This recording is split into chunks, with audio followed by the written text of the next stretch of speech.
Hello everyone, in this video, I'll show you how to fix the black screen with cursor issue when Windows 11 starts up. First, try restarting the graphics driver. Press the Windows key, Ctrl, Shift, and B at the same time. Your screen may blink, and you might hear a short beep.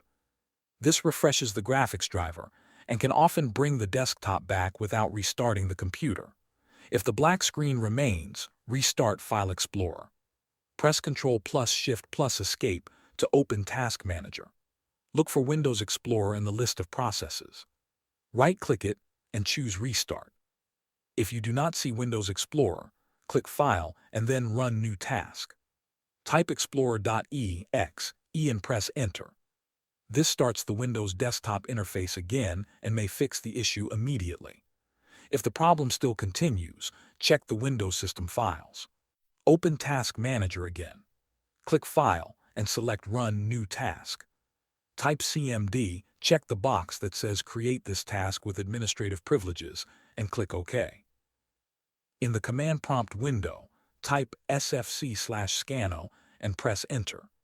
The System File Checker will scan Windows for damaged or missing system files and automatically repair them when possible. Once the scan finishes, restart your computer and check if Windows starts normally.